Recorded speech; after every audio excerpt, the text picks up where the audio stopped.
একসময় অপরাধীদের আতঙ্কের নাম ছিলেন ম্যাজিস্ট্রেট সারওয়ার আলম। বর্তমানে তিনি সিলেট জেলা প্রশাসকের দায়িত্বে আছেন।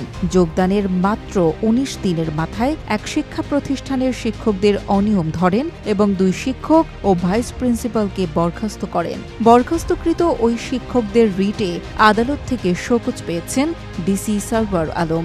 এ নিয়ে সিলেট সহ সারা দেশ জুড়ে চলছে নানা আলোচনা সমালোচনা।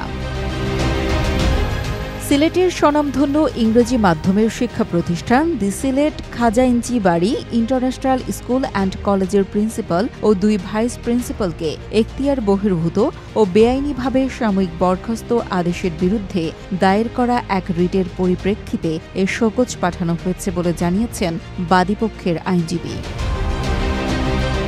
মোনালিসা হেভি ফ্লো ১৫ পিস প্যাকেটের সাথে ৮ পিসের একটি প্যাকেট একদম ফ্রি।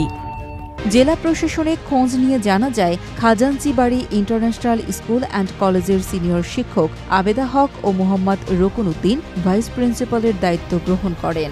অভিযোগ রয়েছে, প্রতিষ্ঠানের যথাযথ কর্তৃপক্ষ কর্তৃক কোনো ধরনের নিয়োগপত্র বা পদোন্নতি ব্যতীত স্বপ্রণোদিতভাবে এই প্রতিষ্ঠানে এই দায়িত্ব নিয়েছেন তারা, যা স্কুল অ্যান্ড কলেজের সার্ভিস রুলস এবং রেগুলেশনের সম্পূর্ণ পরিপন্থী এবং বিধি লঙ্ঘন। এ কারণে তাদেরকে সাময়িক বরখাস্ত করা হয়েছে।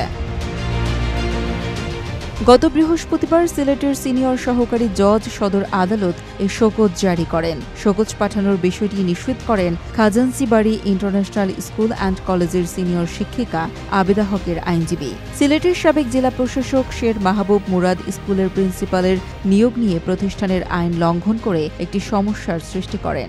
আইনজীবী ইরশাদুল হক জানান, সমালোচিত সাবেক ডিসির পদ ধরেই নবাগত ডিসি আইন বহির্ভূত কাজ করেছেন। গত ৯/৯/২৫ ইংরেজি তারিখে দেখা যায় বর্তমান ডিসি সাহেব সরওয়ার আলম সাহেব উনি একটা আদেশ দিলেন, দিয়ে ২ জন ভাইস প্রিন্সিপালকে, অলিখিত ভাইস প্রিন্সিপাল যারা টিচাররা সিলেক্ট করছিল তাদেরকে তিনি সরাসরি বরখাস্ত করে দিলেন। এই আদেশটা আমরা চ্যালেঞ্জ করছি আদালতে। স্কুলের যে সার্ভিস রুল আছে, সার্ভিস রুল অনুযায়ী ওনার কোনো এখতিয়ার নাই, ওনাকে কোনো পাওয়ার দেয় নাই, সার্ভিস রুলে ওনাকে এই পাওয়ারই দেয় নাই। এবং স্কুলের যে রেজিস্টার ট্রাস্ট ডিড আছে ৯২ ইংরেজির, সেই ট্রাস্ট ডিডে ওনার কোনো একক পাওয়ার নেই। যা সিদ্ধান্ত, পানিশমেন্ট, অ্যাপয়েন্টমেন্ট, এগুলো সব ট্রাস্টি বোর্ডের সিদ্ধান্ত, এবং সিদ্ধান্ত ছাড়া উনি ওনার একক কোনো চেয়ারম্যান হিসাবে কোনো পাওয়ার নেই। শিক্ষকদের কেন বরখাস্ত করা হয়েছে এর কারণ দর্শানোর নোটিশে জেলা প্রশাসককে ১৫ কার্যদিবসের মধ্যে লিখিত জবাব দিতে নির্দেশ দিয়েছেন বিজ্ঞ আদালত। কবির আহমদের পাঠানো তথ্য ও ভিডিও চিত্রে ডেস্ক রিপোর্ট, কালের কণ্ঠ।